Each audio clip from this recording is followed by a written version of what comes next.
as a Group Chief Executive Officer, Treasury Consulting, and also a venture capitalist. As we speak, Treasury Consulting is a multi-million valuation company. I repeat, multi-million valuation company and 100% cash rich. So unlike Paytm, Ola, Uber, Swiggy, Zomato, Policy Bazaar, Car Trade, and many, we are 100% profitable and cash rich. You also understand that now Treasury Consulting entered in two different worlds, and one of them is investment banking. Our first video on investment banking covering syndication is already live on our Facebook account. Probably in 2 to 3 weeks of time after editing, it would be live on our YouTube channel. Editing takes some time, you know. Today we are covering another hot topic on investment banking titled Composite Products. I repeat, composite products. In this, I am taking an example of Reliance Industries Limited as a borrower and Goldman Sachs as a lender. I repeat, Reliance Industries Limited as a borrower and Goldman Sachs as a lender. But let me repeat, this is an example. But yes, in realistically also the similar deals happen. Lender is different, borrower is different, but the deal structure is more or less like this. So Mr. Ambani said many times in the public domain, annual general meetings, his internet appearances, various conferences he is attending, that he is really serious as far as the renewable space is concerned. But renewable is a long gestation business. So please don't feel that renewable is a kind of business like a chola bhatura business wherein you just open the shop and you start selling. No, it is not a chola bhatura business. It's a long gestation business. So let's assume that Mr. Mukesh Ambani plans to spend near about 20 billion US dollars on renewables. 20 billion. But whole 20 billion cannot be invested at one go. So he decided to invest 5 billion each. It means 4 tranches of 5 billion. Okay. And assume he would like to raise this, whole 20 billion in 4 different tranches of 5 billion each. And every year he would be raising 5 billion, which means his target of raising 20 billion is for the next 4 years. I again repeat, this is an example. And let's assume they hire the top investment banker of the globe as we speak, Goldman Sachs, having a long history, highly successful investment banker, plus controversies. So Goldman is guiding to Mr. Ambani that do not take float products. Now by float products, I mean raising the money completely on the float-based structure, and do not take the fixed products, which means raise the money on the fixed rate structure. So Mr. Goldman is giving a suggestion to Mr. Ambani that take a composite product. Now what the hell is composite? Like the dictionary meaning of composite, lexical meaning of composite, which means compose, like we generally say this smart TV composed of YouTube, Amazon Prime, Netflix, Disney Hotstar, all apps are pre-installed. Decompose, exclude. So Goldman is suggesting to Reliance that I see the floating rate would come down. So Goldman is having a contra opinion compared to the market, who believes that the float rate would go up.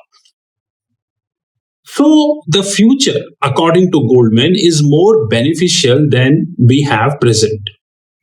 So Goldman recommend Reliance to invest, to take our funding in fixed rate as we speak, and convert this into a float rate in our later stages of time.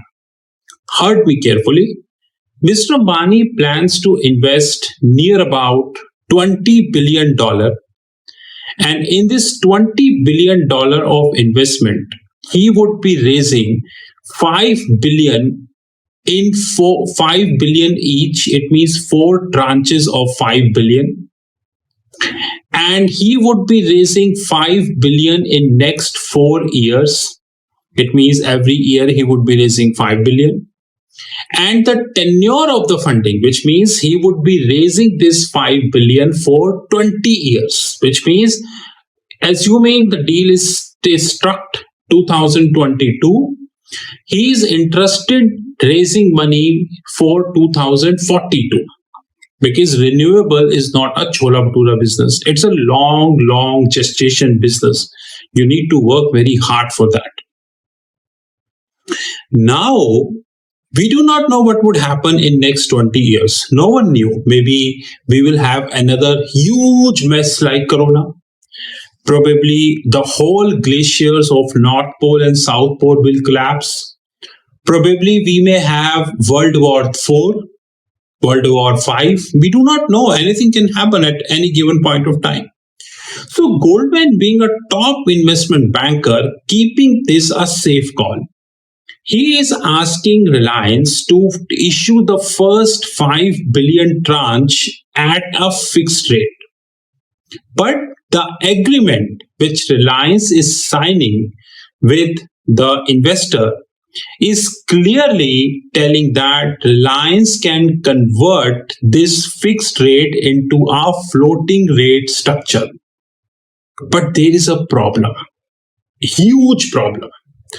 Because in a fixed rate structure, credit spread is included.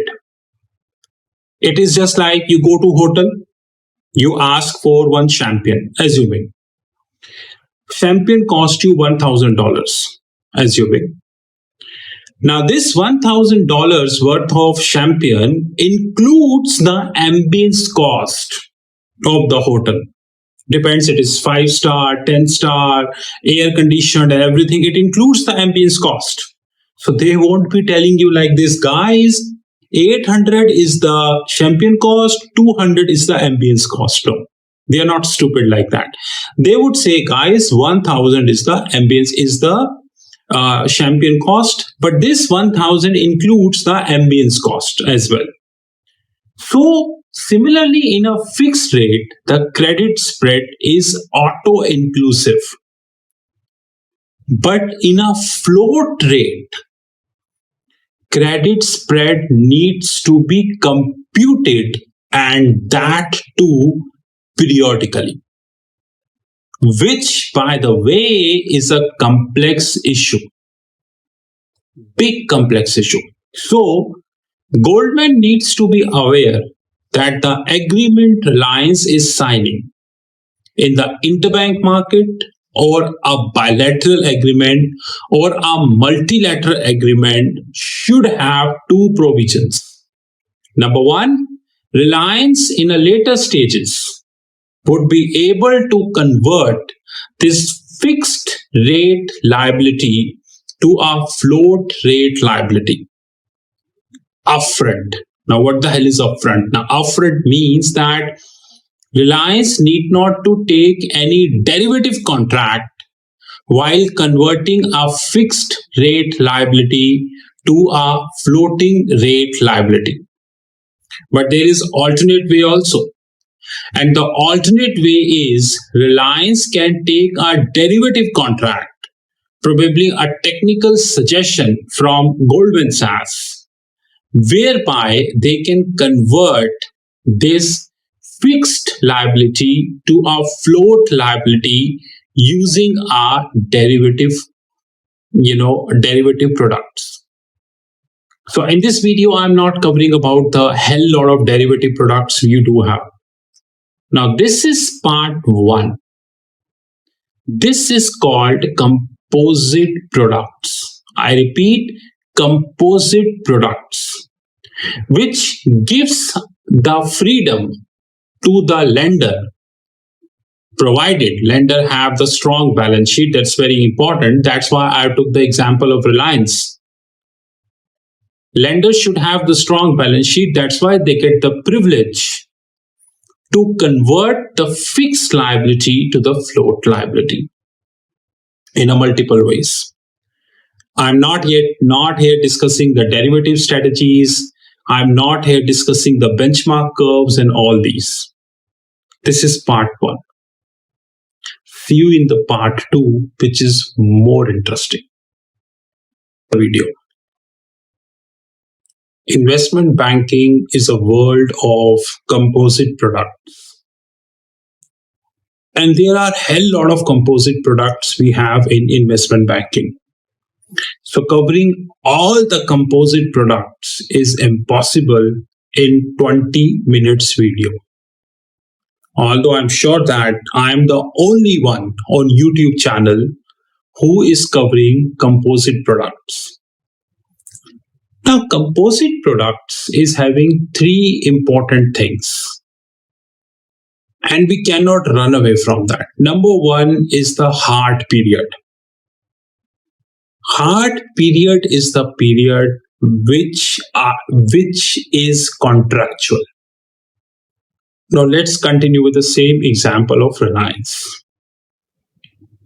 Reliance Industries Limited is giving, like I assume that Reliance taking 20-year funding from the investors. So Reliance is giving a hard period of 5 years, which means till 5 years, Reliance will not convert this fixed liability to a float liability, even if the float rate would reduce to zero. Second is the soft period. But we are in 2022, and the definition of the soft period has changed now.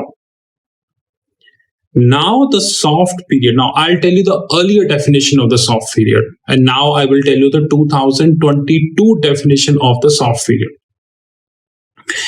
The earlier definition of the soft period is that suppose they're taking for 20 years. So the first 5 years, they cannot do anything. But after 5 years, which means the balance 15 years, they can convert the fixed funding to a float funding, provided Reliance is interested. I repeat, Reliance is interested. But having said that, there is a catch. There is no valuation which is required to convert a fixed liability to a float liability. Now, this valuation is known as KPI-based index. KPI stands for Key Parameters Index. Now, once Reliance would be taking a funding via a composite product, Reliance needs to give the KPI to the investors. Now, investors could be of many types. It could be institutional investors, it could be hedge funds, it could be venture capitalists, it could be the retail investor, it could be the bilateral investor, could be the sovereign wealth fund of the multiple countries, could be the pension fund, could be the government himself of any country. So the KPI, key performance index, or sometimes key performance indicator. Remember, KPI having two definition. One is key performance index and key performance indicator. Both differs. That needs to be signed as a contractual agreement between Reliance and the investor. Now, Goldman Sachs is nothing but an underwriter. Could be a lead syndicator arranger, might be a participating person. Now, you refer the earlier videos, what is syndication, what is arranger, and what is participation. Now, in that regards, if now Reliance also needs to sign that the valuation of these KPI, which is either key performance index or key performance indicators. I repeat, both are different. Both are different. Either it is quarterly, it is semi-yearly, or whatever. That Reliance needs to sign. Now, having said that, on every quarter, this valuation to be done. That doesn't mean Reliance needs to share this valuation in public. That doesn't mean that Reliance need to upload this valuation on their website. No, it is not like that. It is like Reliance needs to value this and share with the investor. And if investors are happy with the performance of Reliance, they would decide whether the soft period can be executed or it cannot be executed. That's a bloody point of 2022. And this is really a very, very interesting thing that is coming in the world of investment banking, whereby rather than raising the plain vanilla products like equity, convertible debt, preferred stocks, probably the normal debt, probably I would say the plain vanilla equity. Now corporates are raising money in a very, very different way, and which is heating up the concept called composite products. I'll tell you one more example. This is the benchmark. Now, Reliance is a company. Maybe tomorrow oil will go to 200. Maybe after 2 years, it may go to 300. Probably, if any, God forbid, thing like Corona come, it can come down to 100, come down to 25 also, probably less than 25. So we do not know what would happen. Now if oil will come to 25, it would have a substantial damage to oil companies worldwide. Whether this is Saudi Aramco, Reliance Industries Limited, ExxonMobil, PetroChina, Petrobras, Petronas, Unlocal, Total, or all these Shell and all these companies. Because oil come to 25 means gas come to less than $1 per MMBTU. Anyways, we'll talk this later. Having said that, there is a very important concept, which is this deteriorates the balance sheet. This deteriorates the balance sheet, which directly impacting something called QSD. Now, what the hell is QSD? Quality spread differential. And that quality spread differential needs to be computed on a periodic basis. In this small video, I'm not covering the formula of quality spread differential, but there is a formula. Now, since quality spread differential needs to be computed, it directly impacts the credit rating as well as the total cost for Reliance. But can all these which I said in the part 1 or in the part 2, can this be done in a plain vanilla instrument? No. It cannot be done. It cannot be done. You need a composite product to make this happen. Henceforth, probably in another couple of years, probably 3 to 4 years down the line, the world will see a substantial demand of composite products. Guys, investment banking is changing. I agree, UBS, Credit Suisse, who used to hire several hundred people together, now their investment banking business is more or less shut down. But that doesn't mean that there is no innovation happening in the investment banking. UBS and Credit Suisse is now replaced by Goldman Sachs, JP Morgan, and Morgan Stanley. Probably 10 years down the line, someone else will replace these top banks. But definitely, there is a level of innovation which is happening in the investment banking. And this is the first product video which we make in investment banking, titled Composite Products. I challenge the CFA Institute. I know the definition of CFA. Charter Financial Analyst. No, it is Certified Financial Analyst. CFA, whether they are teaching what I told you in their CFA curriculum. That's very important. This is Rahul Magan from Treasury Consulting Group. You knew my personal number, which is +91 9899 242 978. Have a great time ahead. Now I am entered in the world of investment banking. Please be rest assured, lots of challenges, lots of competition, lots of content is on the way. Have a great time ahead.